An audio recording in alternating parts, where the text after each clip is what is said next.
Bienvenue au 24e rallye Alsace-Vosges, deuxième manche du championnat de France Asphalte. C'est la ville d'Épinal qui reste le centre névralgique de l'épreuve.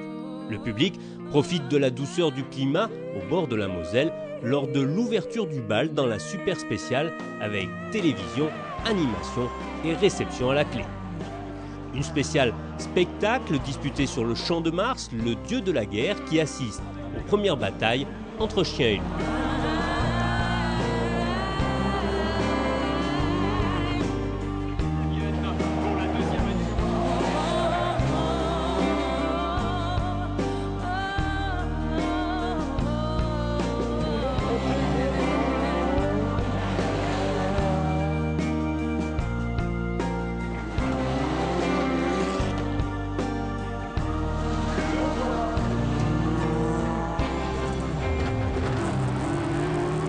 De retour en championnat de France sur sa 307, le tenant du titre prend la tête du classement et affiche ses ambitions pour le samedi.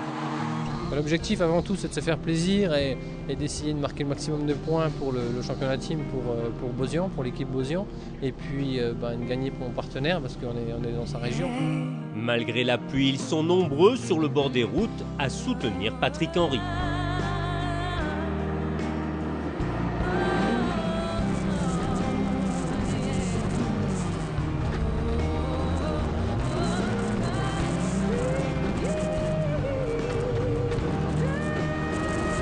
Le champion de France rentre en leader malgré des conditions météo capricieuses qui rendent les choix de pneumatiques cornéliens. Il fallait au moins se tromper une fois et puis on a quand même réussi à faire des temps sympas, donc c'est plutôt pas mal, mais bon, c'était pas le bon choix de pneus, quoi. Second du Charbot, Eric Brunson continue sur sa lancée. La Subaru pointe à la deuxième place et son pilote est satisfait. Un super chrono là, et par contre on a roulé assez fort quand même. On a roulé assez fort, c'était très glissant donc on a bien roulé, je pense. Quant au vainqueur de la première épreuve, il tente de se maintenir sur le podium.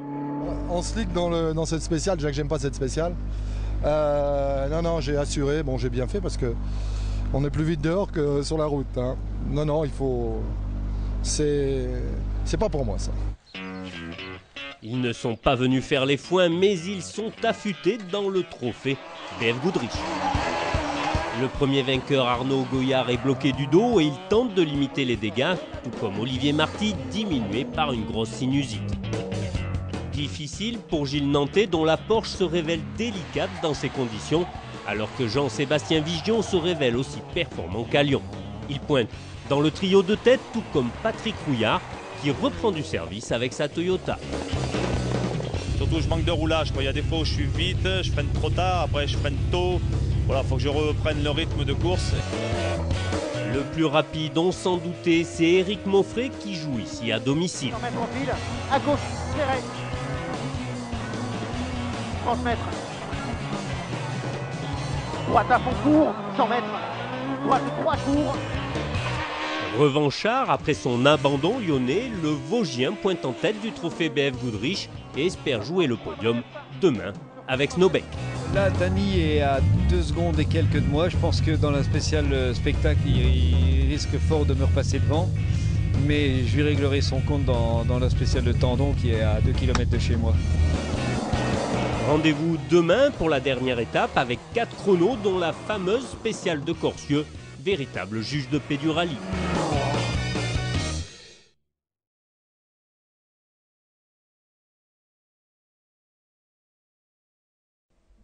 Le soleil est de la partie au départ de la dernière étape de ce rallye Alsace-Vosges et certains s'en lèchent les babines à l'avance.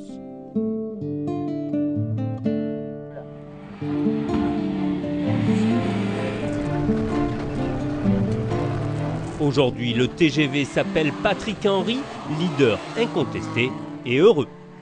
C'est sympa, la voiture marche bien, on se sent bien dans la voiture, on essaie de se régaler parce que c'est quand même le but avant tout. En groupe N, Xavier Lemonnier caracole en tête après la touchette et l'abandon de Jérôme Grosset-Janin. Il était un petit peu plus vite que nous, par contre des choix de pneumatiques que j'ai pas trop compris. Et puis on était en train de le remonter, il manquait 8-9 secondes et puis il est parti à la faute. Bon, c'est le rallye, c'est comme ça. En GT, Gilles Nantais domine. Chapeau, perdu 120, sapin. Pour droite 105, ferme. Pour léger droite en gauche 110, referme 125. Un excès d'optimisme laisse l'autre Porsche de Haute reprendre le flambeau. Jean-Nicolas, apparemment aussi rapide que Christian. Je fais du mieux que je peux. C'est vrai que c'est pas toujours évident, hein, pas aller vite et voilà. Au général, Marc Barbet clôt le top 10. La 206 est devancée par la 307 de Laurent Carbonaro. Avec le numéro 8, Ludovic Gall termine à la 8e place.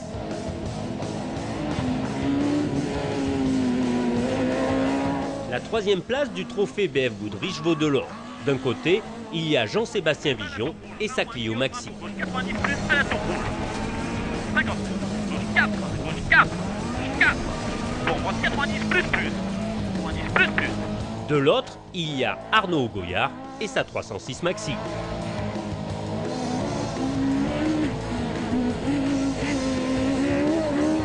Pour un très long droit à fond absolu, ouvre excès après les arbres.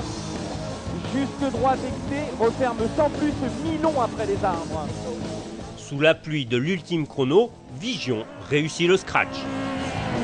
Ouais, pour le moment, il faut attendre de voir Arnaud parce qu'il est capable de quelque chose d'énorme. Donc on va voir suivant ce qu'il fait. Et il a raison, Goyard monte sur la dernière marche du BF Goodrich. Une des spéciales les plus terribles que j'ai jamais faites. Ça glissait à fond la caisse, l'essuie-glace s'est barré, donc c'était... Le podium du rallye est tout aussi disputé, il faut attendre l'ultime chrono pour voir Dany Snodek s'incliner. Maintenant 5 après pour en face, 50 mètres pierre intérieure, attention.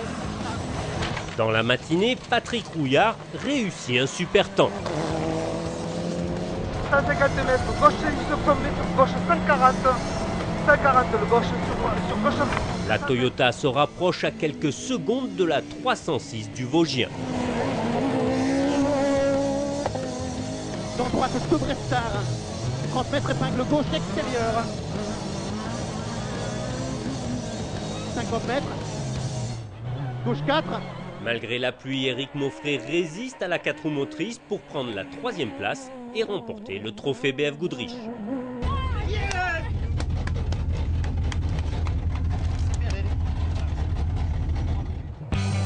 Le second du général, comme aux Charbonnières, c'est Eric Brunson et sa Subaru qui confirment son talent et sa régularité. Attention, gauche 110 cornes à l'arbre. Pour droite 100. Dans l'angle chapeau, plus. Pour droite 130 tours au poteau. Attendu par tout le monde car venu faire pour l'instant un one-shot, Patrick Henry transforme ce premier essai. On est vraiment très satisfait d'avoir remporté enfin le rallye Alsace-Vosges. On avait fait 2 fois deuxième, donc on est vraiment content pour les partenaires. Pour Transalliance, c'est super, quoi. Espérons que notre champion de France sera de la partie sur une autre épreuve de notre championnat et pourquoi pas au Limousin début juin.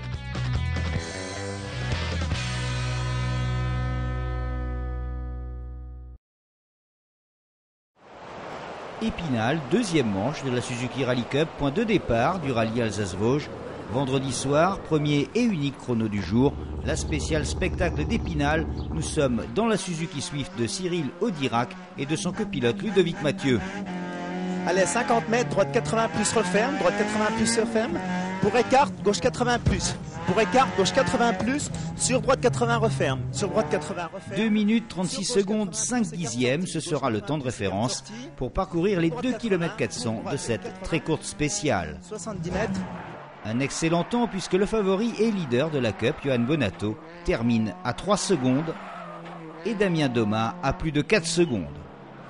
Mais les choses sérieuses vont vraiment commencer le lendemain. Dans la première spéciale du jour, Johan Bonato s'impose et pourtant, le rallye a bien failli s'arrêter là dans le dernier virage juste avant le point stop.